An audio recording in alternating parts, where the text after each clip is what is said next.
Welcome, ladies and gentlemen. My name is Time Burner, and this is the first video of my brand new gaming channel. I've always wanted to do a gaming channel, so I figured why not just do it. So up first, this game, Wargame Red Dragon, is what I'm going to play through first. I'm not going to. It really depends on what you guys say in the comments, and tell me what you like, you don't like.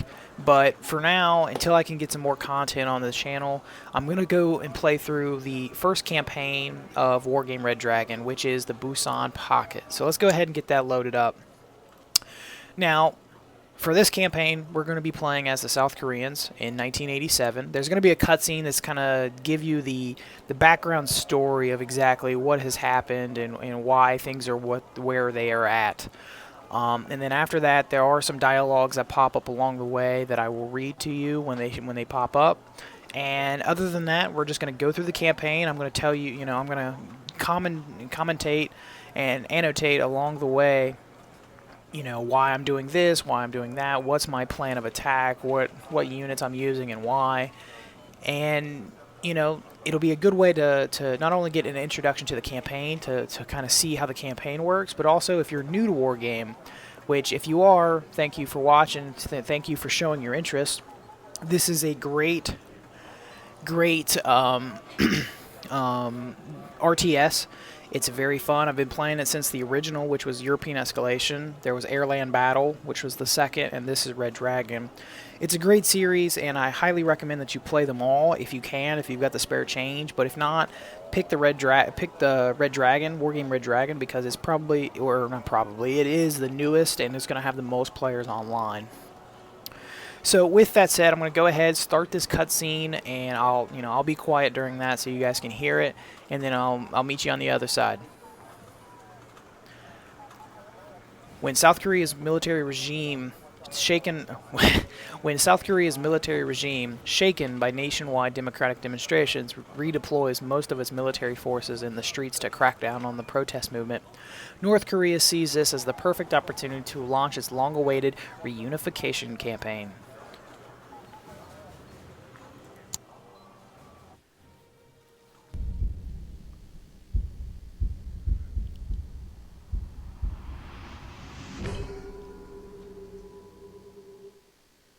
June 10th, 1987. South Korean dictator Chun Doo-hwan, having reached the end of his official presidential mandate and willing to step down, announces his choice for a successor. This appointment, which oversteps any electoral process, triggers the wrath of the students and the liberals, who were hoping for democratic reforms. June 10th to the 18th, 1987. In a matter of days, over 1 million protesters take to the streets all over the country. U.S. forces in Korea are ordered to remain on lockdown in their barracks. North Korea does not fail to notice the situation in the south. Agents infiltrate designated circles in order to increase the level of chaos, while military forces are put on alert. June 19th, 1987. While police and security forces are about to be overwhelmed, President Chun mobilizes the army in the streets. Hard-pressed and panicked by a hostile crowd, an officer orders his troops to fire. In a matter of minutes, the shooting spreads all over the streets of Seoul. June 19th to the 21st, 1987. The crackdown is brutal, resulting in over 1,000 casualties and many more arrests. June 21st, 1987. With U.S. troops still confined to their barracks and the ROK army deployed in the streets, North Korean leader Kim Il-sung decides the time has come for Korea's reunification. June 22nd, 1987. When the North Korean artillery barrage rolls over the DMZ at dawn, U.S. and ROK units, disorganized by the civil unrest, are taken by complete surprise. June 22nd to the 27th, 1987. Within a few hours, the first lines of defense are overwhelmed. Within a few days, the battered U.S. and ROK units are pushed back to a last perimeter around the vital harbor of Busan. Major, I am sorry, but I cannot get through to the general headquarters. All communications with the front are cut off. Wait, yes. I think I managed reaching an advanced post of the 3rd Infantry Battalion. I'll put you through now. This is Sergeant June from the 3rd Infantry Regiment. They totally thrashed us. They're coming straight at you. They're not even stopping to take prisoners. Not good. At least 1 armored and 2 infantry regiments supported by more artillery than imaginable. Our headquarters has just blown up and we have 1 defensive line left. Communication breakdown, Major. I will try to get through to our other headquarters and to the U.S. General Headquarters in the region. In the meantime, I'm giving you the reports on enemy troop movements.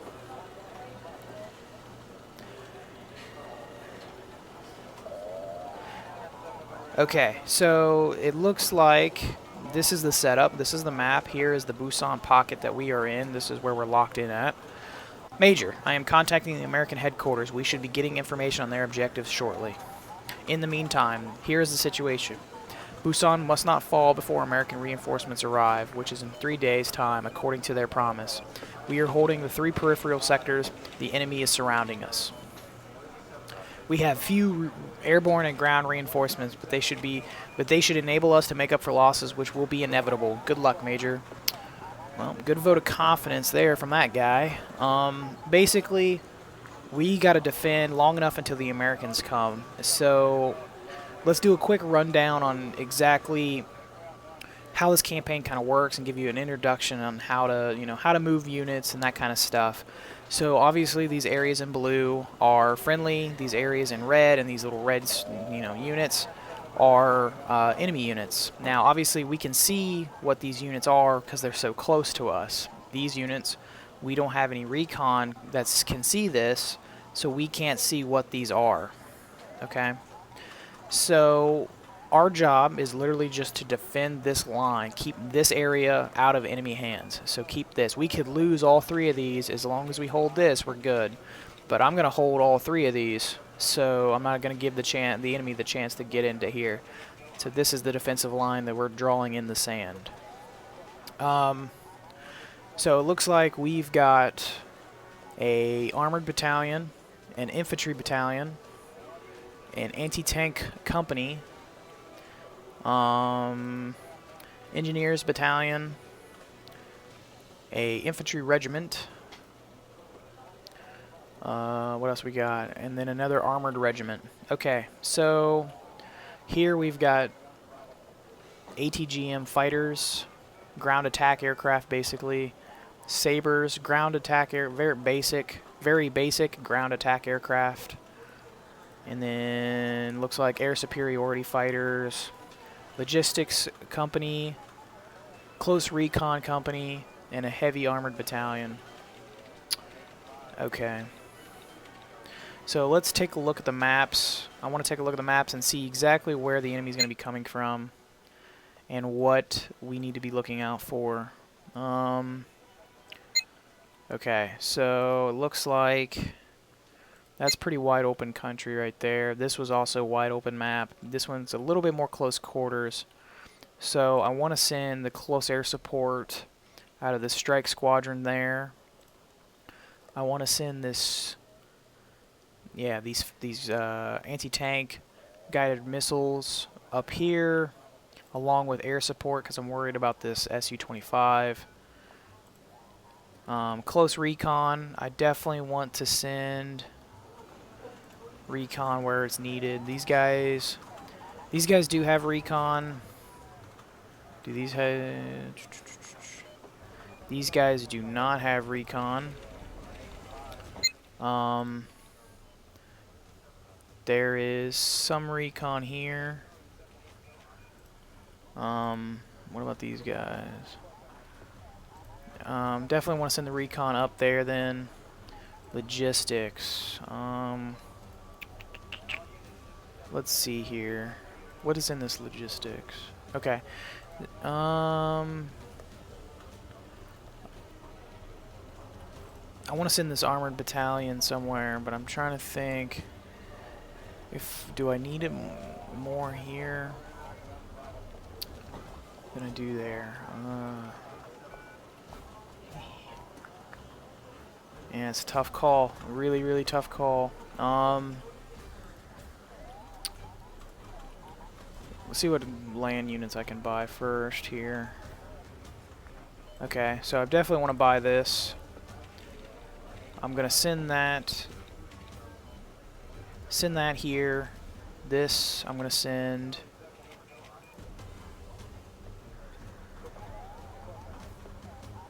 I'm going to send that.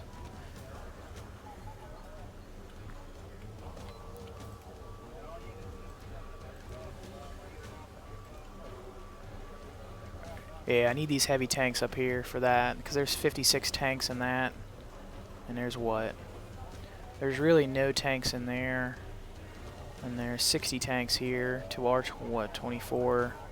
But this has got wide open area that I can thin them out pretty easily. This is a lot close quarters. So what I'm actually going to try to do is I'm going to try to send these tanks. I'm going to send them up here. Yeah, that's what I'm going to do. And then I'm going to send these guys over there.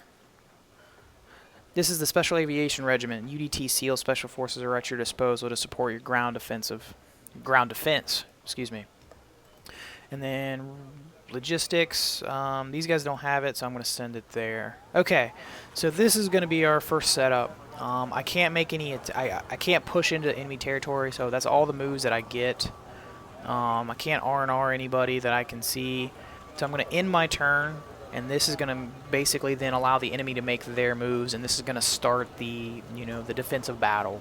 So let's go ahead and get that started, see what that's going to look like. And, okay, so it looks like they want to attack at Degao first. What do I have here? Let's back up. I want to back up and see the map. Looks like, okay. Infantry, Engineers, Strike Squadron, and Special Aviation Regiment. And it looks like, let's go ahead and, you know what, let's hold off on this. I want to go over a few more things and just kind of introduce myself a little bit more, because I'm already about 15, probably about 10 to 15 minutes into this video. So our plan is to hold the line, obviously, and I don't think we're going to have that big of an issue with it. It shouldn't be too difficult.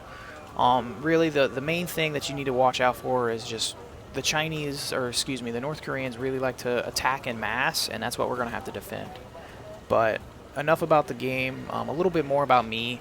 I've been playing games for a long time, since the Super Nintendo days, and so I've got pretty good background with, every type of game you can imagine, and I'm hoping that this channel, today I'm doing Wargame, which is an RTS, but if you guys have any suggestions on games that have come out recently or coming out recently that you would like me to do some videos on, please let me know. I'm more than willing to take a look at, pretty much any game. I've personally been kind of interested in Verdun. I might see about picking that up and then doing some videos on that. So if you like that idea, let me know in the comments. Let me know in the comments and or like, if somebody else posts, hell yeah, just like. And if there's enough people that that I can get to say yay or nay on that, then I'll pull the trigger on it and I'll do it for you guys. But in the meantime, I'm going to stick with Wargame. I might do some Red Orchestra 2 stuff, or Rising Storm gameplay. That's another really good game, favorite game of mine. But other than that, I just want to really appreciate you guys taking a look at my channel, taking a look at my videos. I'm going to go ahead and end this one here so that we can get right back into the battle here on Wargame, and we'll get back to kicking some North Korean ass. So this is Time Burner. I hope you guys like this channel. I hope you guys like this, this little series I'm doing. And please like, comment. Eventually, once I get more content, you guys watch some stuff, I'd love for you to subscribe. That way I know I'm actually doing something productive and enjoyable for you guys. So this is Time Burner. I'll see you all next time back here at the Busan Pocket. Deuces.